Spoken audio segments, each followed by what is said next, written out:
Indigo Bohemian Art Studio here. I'm just flying in from a day job to do this intro because I have an 8-color tree ring pour for you today, and it turned out kind of nice. So stay tuned and I'll show you how it happened. Hey, it's Dawn. I've got my big Tim Hortons ice cap cup here to pour paint into, and over here I've got 8 colors that I mixed to do a tree ring pour. Originally, I was only going to use 4 colors, blue, purple, black, and white.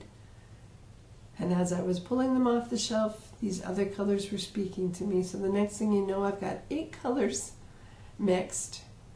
And I had started out with a 12-inch square canvas, and I went and pulled a 14-inch one because I have a lot of paint mixed up.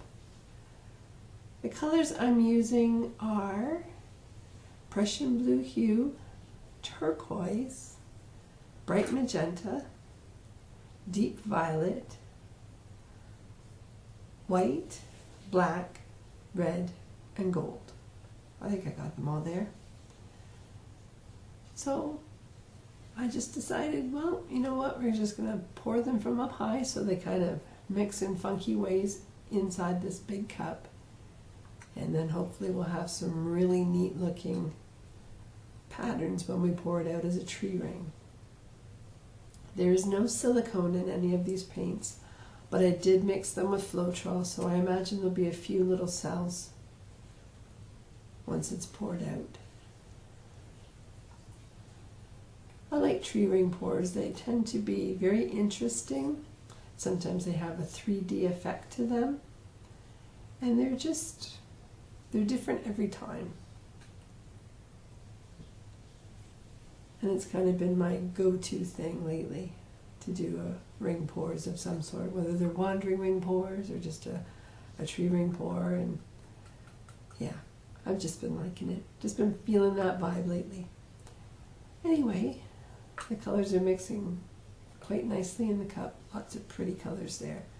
So I'm going to be doing this for another minute or so. So I am going to speed this up, and then we'll get to the pouring. I'll be right back.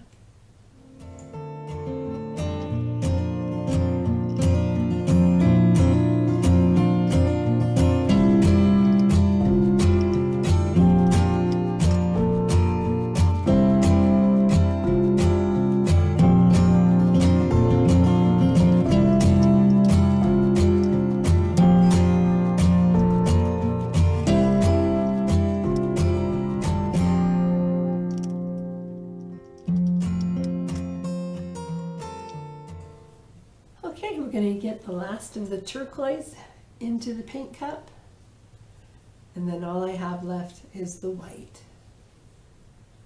White tends to be a little bit heavier color, so if you pour it from up high, it tends to fall deeper into the cup, and it'll add some pretty nifty highlights when we pour it out as a ring pour. So that's about it. That's a lot of paint in the cup, so hopefully we'll have some really good coverage. Lots of beautiful colors in there. And yeah, I'm just going to start pouring it out in the middle of the canvas, and we'll see what happens.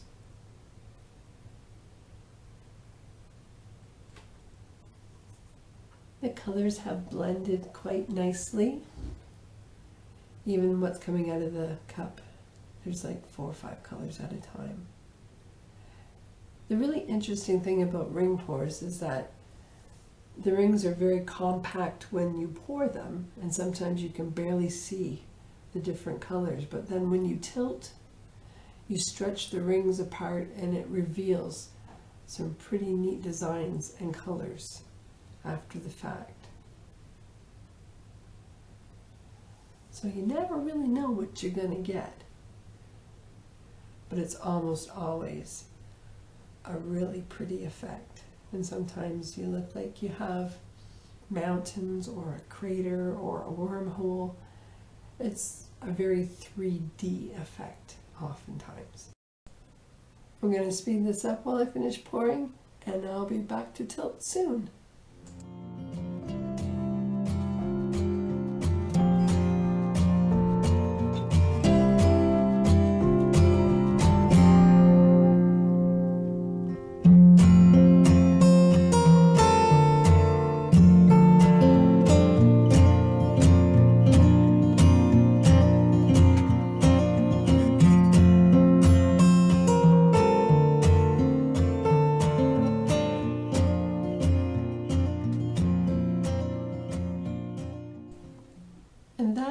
it. All the paint is out, and I'll be back in a sec.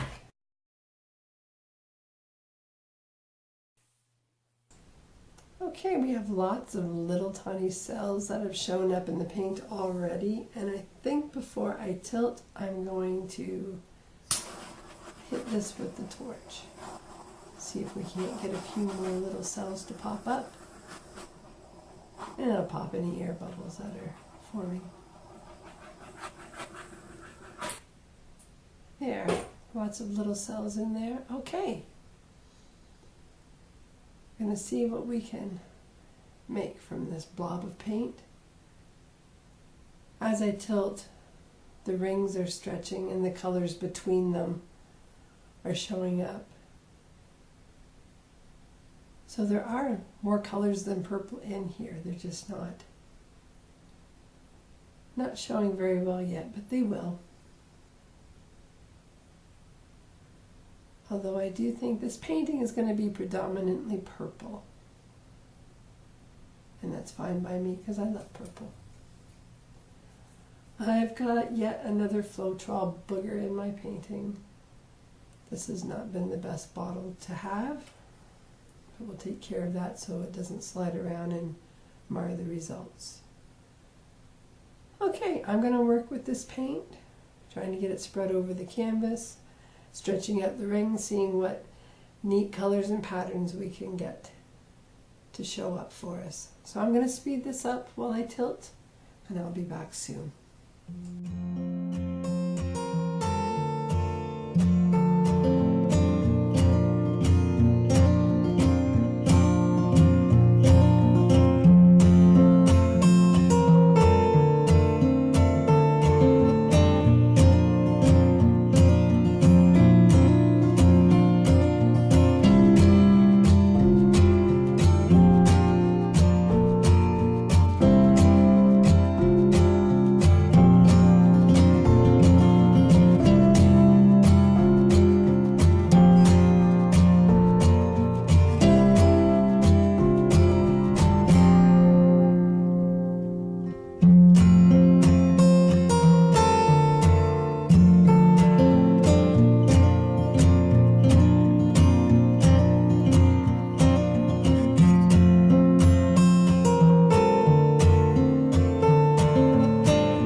Okay, we've got the paint spread across the whole canvas and the corners are covered, and that's quite the unique pattern or design that has shown up now that the rings have spread apart.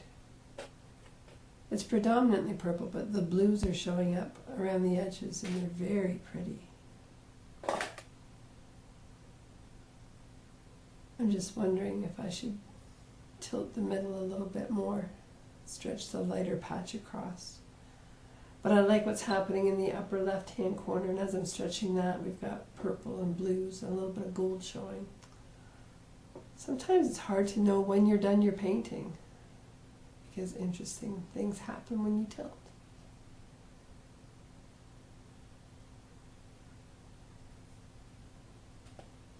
Got to straighten up my cups here so I can put my painting down.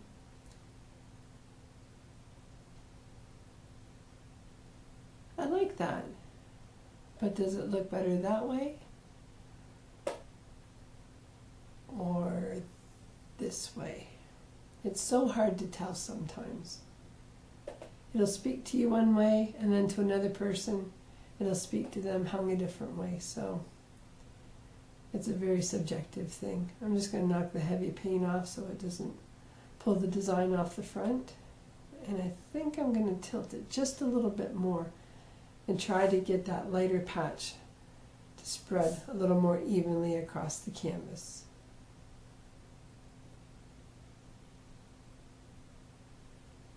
There's some really, really pretty colors in this one. It's amazing how much the purple took over though.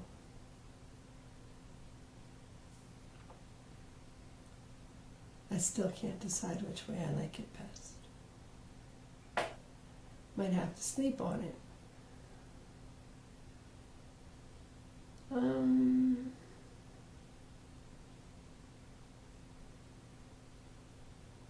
There's a little lump in there. I don't know if it's Floetrol or if it's a little bit of hard paint. I'm going to pick that out. And now a couple drips have landed in the middle of the painting off of my gloves. So I am going to go wash my gloves off and I'll come back and show you how you can fix a painting if you get a drip on it. Okay, I'm back. I'm going to dig out my creme brulee torch and I'm going to work it over the painting and see if I can get any more cells to pop up. And then I'll show you how I'm going to fix my accidental drips in the middle of the painting. Yeah, there's no silicone at all in the paints here. Any cells that are popping are from the Floetrol alone. Okay, I'm going to take the popsicle stick out of my white paint because it has white paint on it, and I'm going to run it through these drips and kind of match up the white paint on the popsicle stick with the white design that's already in the center here, and hopefully kind of blend those drips away. The drips were a little bit muddy from having run my hands underneath the underside of the canvas to knock the heavy paint drips off, so. But yeah. And this is something you can do with your paintings when you have a section that's not as pleasing to the eye. I'm just running the torch over it to see if I can get a few little cells in that area to help blend my extra work into the painting.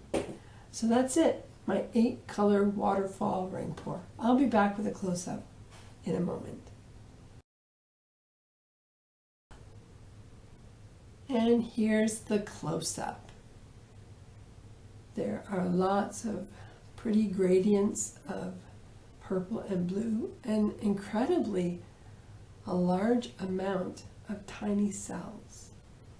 And here and there is a shimmer of the gold paint that I used. All in all, it's a very interesting and pretty colored painting. Thank you so much for watching today. If you like what you see, hit subscribe, and I'll see you next time. Bye for now.